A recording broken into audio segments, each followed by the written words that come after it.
శ్రీ మాత్రే నమః.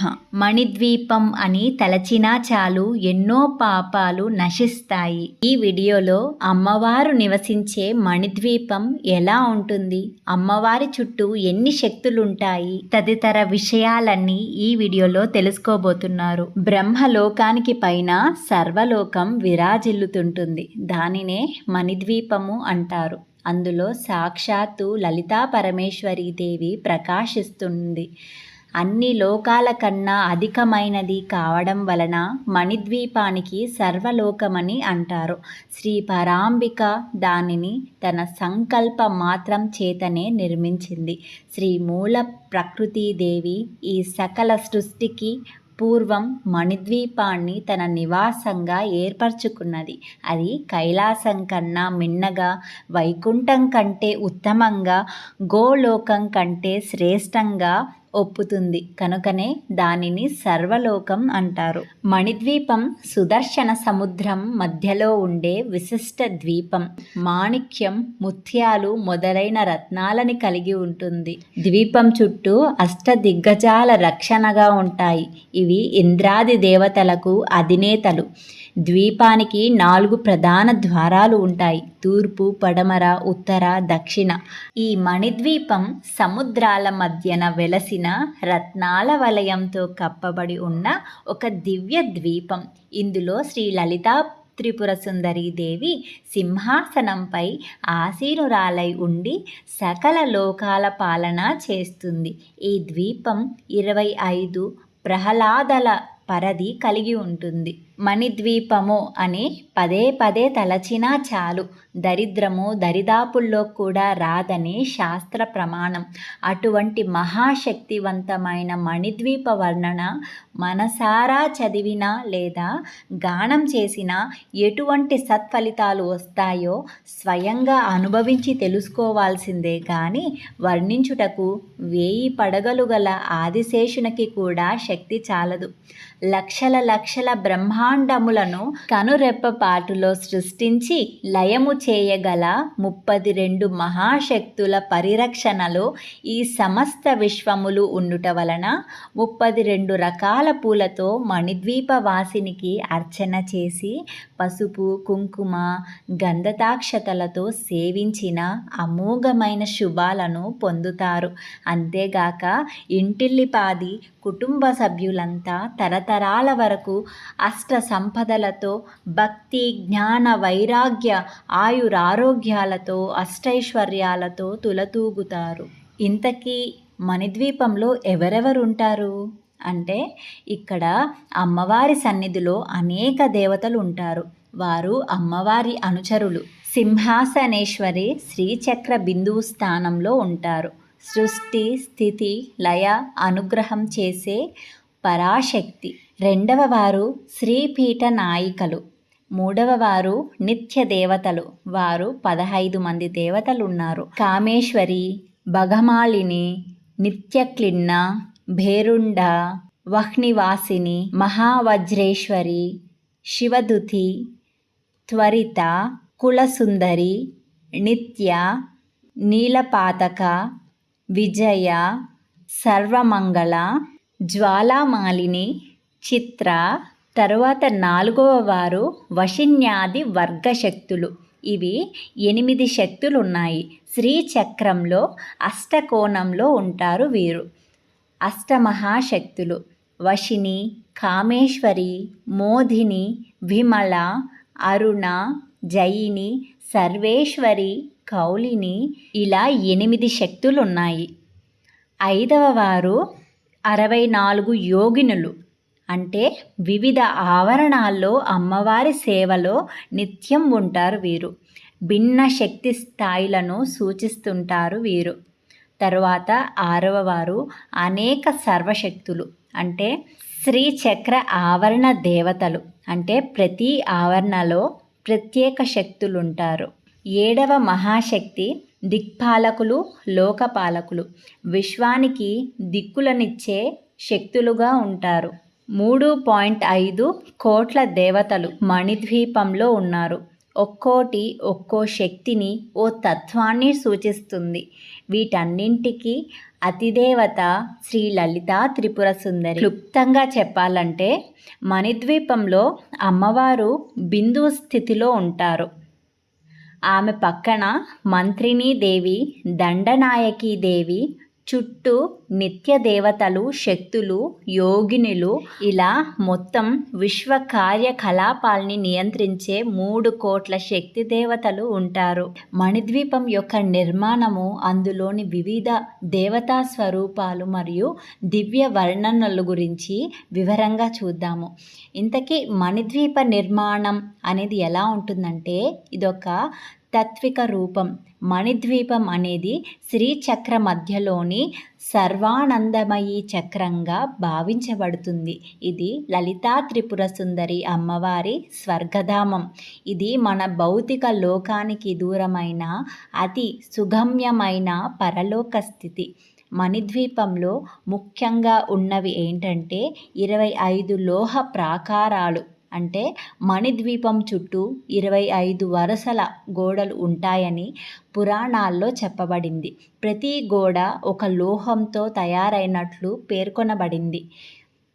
అవి ఏంటంటే ఇనుము, తాంబేరు, బంగారము, వెండి, ప్లాటినము, మణుల ప్రాకారాలు, వజ్ర ప్రాకారాలు, ఇంద్రనీల, మూంగ, పుష్యరాగ, గోమేధిక, వైడూర్య, మాణిక్యము ఇలాంటి లోహాలతో నిర్మించబడింది.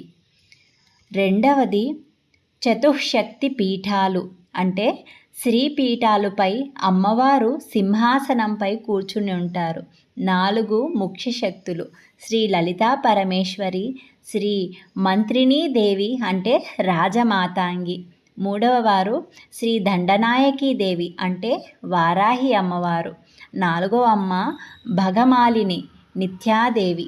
అలాగే 15 నిత్య కాశీ స్వరూపాలు. అంటే వీరు నెలలో ప్రతి రోజుకు ఓ రూపంగా అమ్మవారి సేవలో ఉంటారు. అలాగే అష్టమంత్రినీ దేవతలు కూడా ఉంటారు.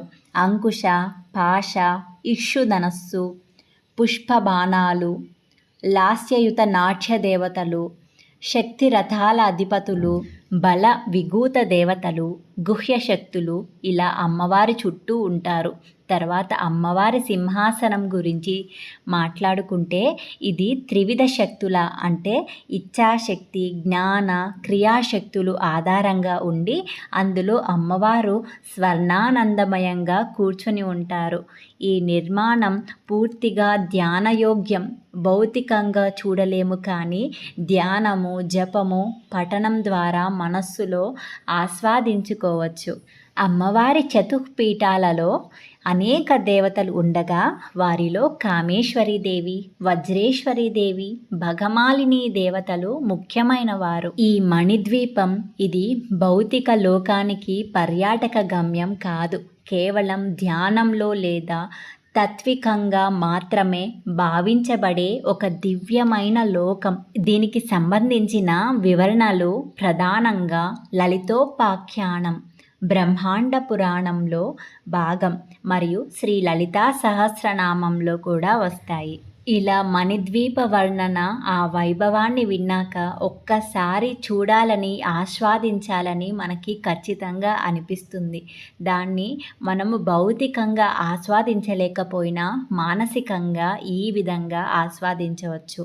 ధ్యాన స్థితిలో ఉండి శ్రీ లలితా త్రిపుర సుందరీ దేవిని ఆహ్వానించండి. తర్వాత ఒకసారి ఓం అని ఉచ్చరించండి. తర్వాత ధ్యానం ప్రారంభించండి. మణిద్వీపాన్ని ఊహించండి. రత్నాల ప్రాకారాలు, వజ్రాల గోడలు, సింహాసనంపై వెలుగు మెరుస్తూ ఉన్న అమ్మవారి రూపాన్ని చూడండి. 4 చేతులు, అంకుశం, పుష్పబాణాలు, పాశము, మణిమయ కిరీటము, చంద్రికాముఖము. అమ్మవారి మంత్రాన్ని జపిస్తూ అమ్మవారిని స్తుతిస్తూ, అమ్మ, ఈ ధ్యానం నీ కృపతో జరిగింది. నాలో భక్తిని పెంచు, శక్తిని నింపు తల్లి. నా మనస్సు నీ బిందువులో స్థిరంగా ఉండిపోవాలని కోరుకుంటున్నాను. ఇలా అమ్మవారిని ఆహ్వానించండి. 14 లోకాలకు పైన ఉండే సర్వలోకంలో అమ్మవారు కొలువై ఉన్నారు.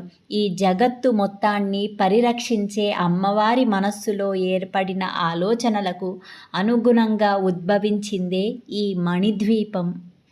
మహాశక్తి మణిద్వీప నివాసిని అంటే భువనేశ్వరి అమ్మవారు మణిద్వీపంలో నివసిస్తూ ముల్లోకాలకు మూల ప్రకాశంగా వెలుగుతారు.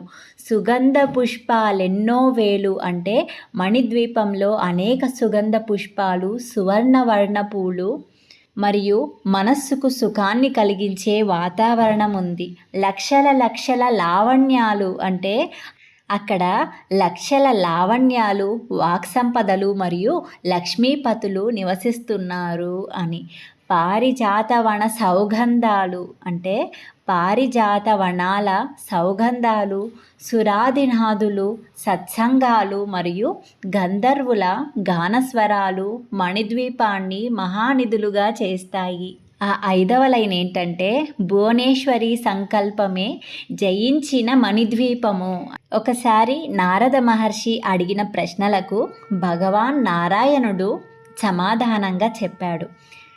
నారాయణుడు శ్రీ లలితాదేవి యొక్క మహిమను, ఆమె నివాసమైన మణిద్వీపాన్ని మరియు అక్కడ దివ్య పరిసరాలను నారదునికి వివరిస్తాడు.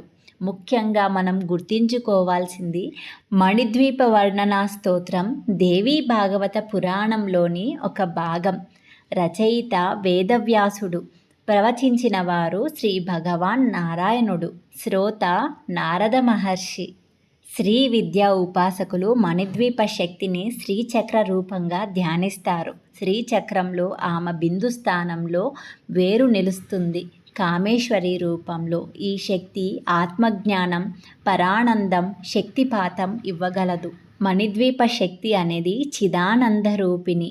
ఈ రూపాన్ని మనము ధ్యానంలో లేదా పఠనంలో స్వీకరించడం వలన ఆ శక్తి యొక్క అనుగ్రహము మనకి లభిస్తుంది. మణిద్వీపాన్ని వర్ణించాలంటే మన శక్తి చాలదు. మహిమాన్వితమైన అమ్మవారు మణిద్వీపంలో చింతామణి గృహంలో పరివేష్టితమై ఉంటారు కదా. దేవీ భాగవతంలో మణిద్వీపం గురించి వర్ణన ఉంది. అంతులేని వజ్రాలు, వైడూర్యాలు, ముత్యాలు లాంటి నవనిధులతో పాటు బంగారు మణిమయమైన కొండలు ఈ ద్వీపంలో ఉంటాయి. అనేక ప్రాకారాలు అనంతరం అమ్మవారు తన భక్తులకు దర్శనమిస్తారు. మొదట వచ్చే ఇనుప ప్రాకారంలో భూమండలంలోని రారాజులు ఉంటారు. వీరు అమ్మవారి దర్శనానికి వచ్చే భక్తులను పంపుతుంటారు. అనంతరం కంచుతో చేసిన 2వ ప్రాకారం ఉంటుంది.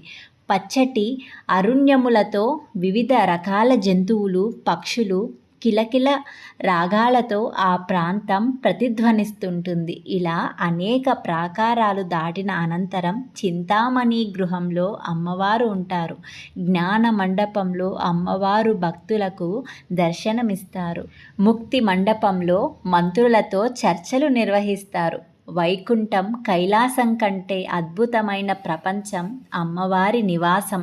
యావత్ విశ్వంలో ఎక్కడా లభించని అనంతమైన సంపద అక్కడ ఉంటుంది.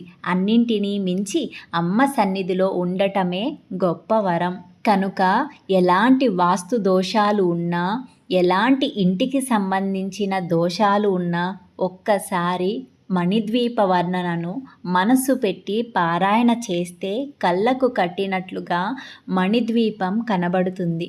నిజంగా మనమే మణిద్వీపంలో అమ్మవారిని దర్శిస్తున్న అనుభూతి కలుగుతుంది.